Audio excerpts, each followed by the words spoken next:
through oil diplomacy in recent time? Well, I'll put it this way. We are not engaged in any kind of oil diplomacy.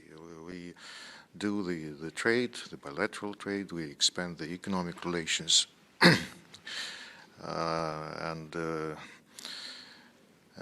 As we see recently, the volumes of Russian supplies of oil to India have substantially increased. This is what we welcome, and have always been consistent and ready to expand with India on this track for the benefit of both parties. But against the backdrop of the current developments in the Middle East, we probably should more speak about the oil disruption diplomacy of the U.S.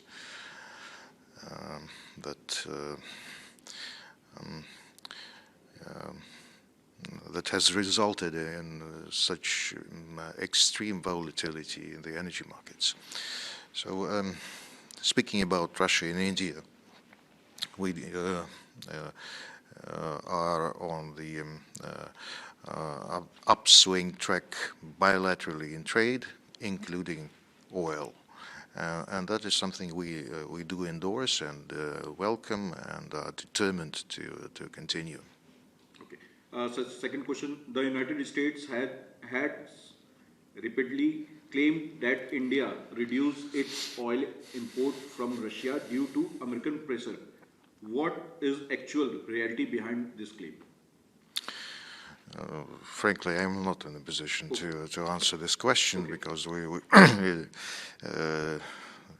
as regards the U.S.-India trade. But what we do reject is the pressure in international politics. This is not the right way to do business, and we see the open claims and intentions of the U.S. to put obstacles for us in the Indian market, and the open calls by the U.S. to India and to many other countries to stop doing business with Russia, just to curtail the relations with Russia. This is something that should be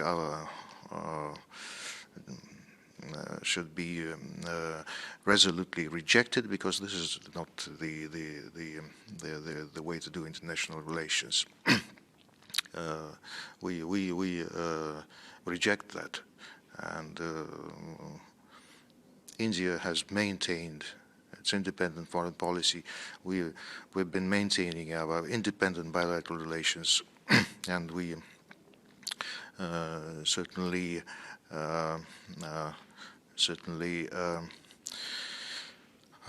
welcome the way India sees this kind of pressure and rejects this kind of pressure. Okay, sir, what is Russia's position in the ongoing Iran war? Does Russia support Iran? We have openly stated our position. We stand for the immediate cessation of military actions in the Gulf. Obviously, Iran was attacked. It was an unprovoked attack by the U.S. and Israel. And this is the core reason for the trigger for the current crisis. And against this backdrop, we do support Iran in its actions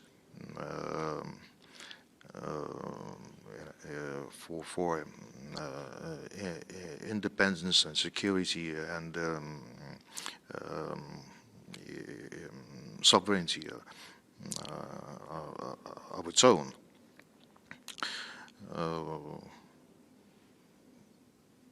Our position and our intentions have been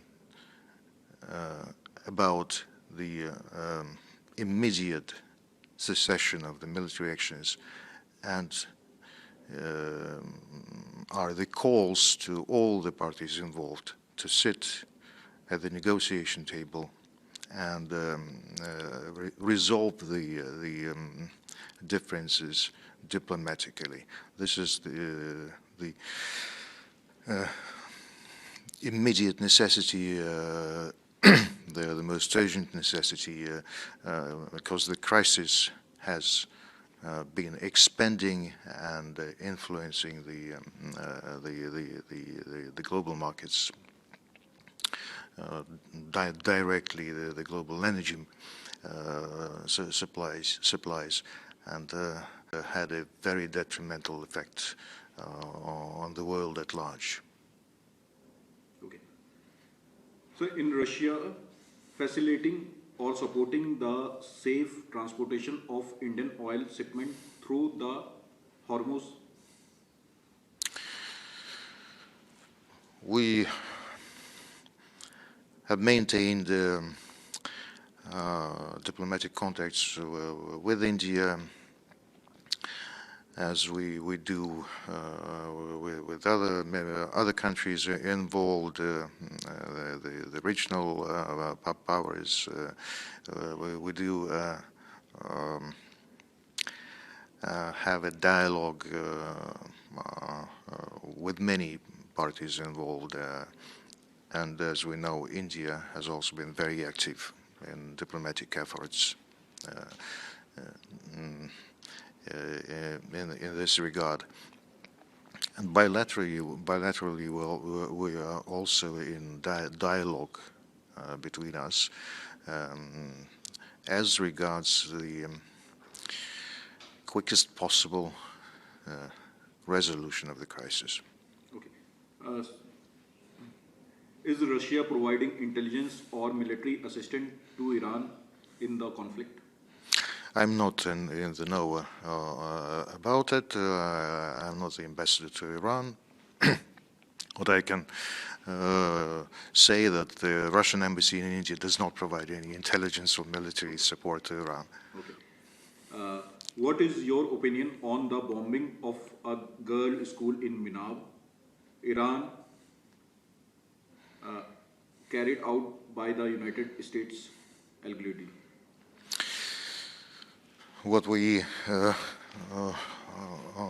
also are doing is that we meticulously follow our international obligations and also bilateral agreements with Iran. As regards the attack on the girls' school, it was obviously an atrocious crime. It has to be resolutely condemned, and the responsible should be identified, tried, and punished for that. This was a crime against humanity, an unprovoked and absolutely unacceptable. If Iran is giving a strong response to US, how do you analyze the development? Obviously, Iran has been repelling the attacks. The effects have been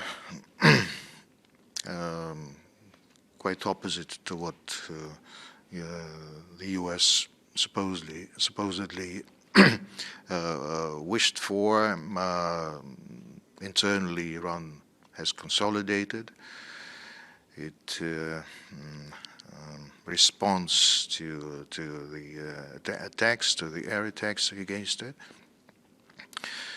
But again, this is an indication of the crisis expanding, and what we all should do at this juncture. The international community should put more efforts towards the cessation of military actions and the launching of a diplomatic dialogue for the resolution of the contradictions. Okay. After the US action in Venezuela and Iran, has it lost the normal authority to criticize Russia over the Ukraine conflict? Neither the US nor Europe in particular have at any point of time had any moral authority to criticize us, especially Europe with its violent and cruel, infamous colonial past.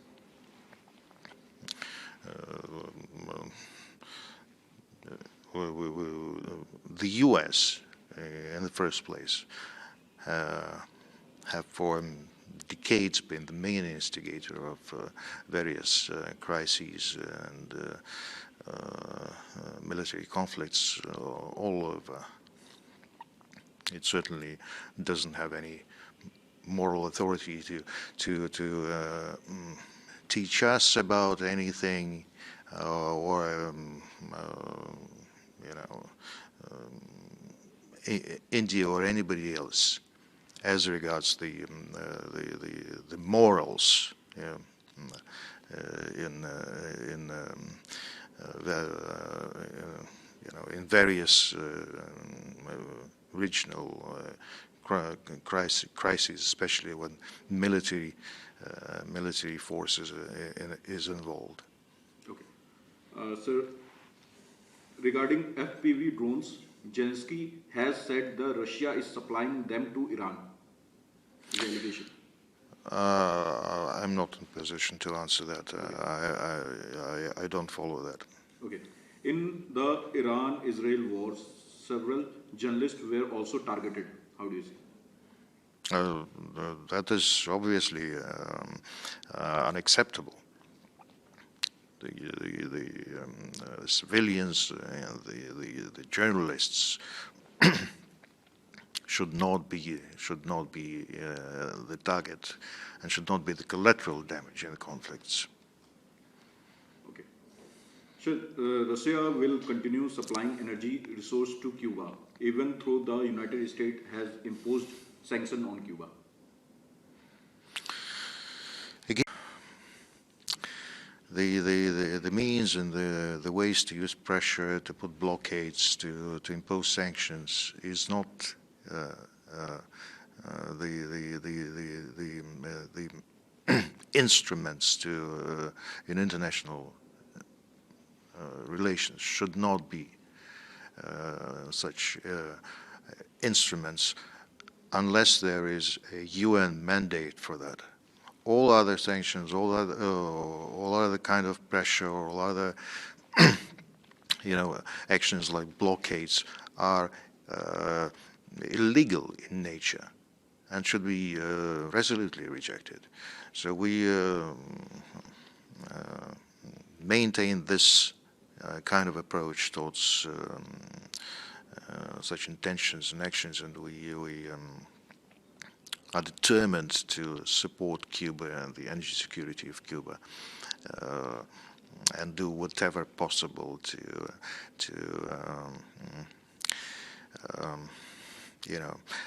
help and assist Cuba in its efforts to maintain the welfare and the economy of itself. Okay. Sir, India Prime Minister Narendra Modi has been invited to attend the bilateral summit to be held in Moscow this year. How do you see? We would certainly and wholeheartedly welcome the Prime Minister of India, with a visit to Russia this year. You may know we have a mechanism of annual exchange of summits. So it was last year in December, President Putin visited India. This year there will be the BRICS summit held in India in September. So we will actively participate in that. But on the bilateral track, we are now in diplomatic discussions with the Indian side on the bilateral track for our high-level engagements during this year, including the summit. The invitation has been extended, and we would certainly welcome the Indian Prime Minister on a visit to Russia this year. Okay. Second last question. How much loss USA has suffered in Iran war as per your estimate? I don't know the figures, okay, frankly. Last question, sir. USA, Trump interested in asking Arab country to pay for war on Iran if Arab countries are forced to pay for this war? Well, again, I'm not involved in the discussions between the U.S. and Arab countries, but the way the U.S. is putting it, like they have launched the aggression against Iran and now insist that others pay for that. That is, frankly, self-evidently a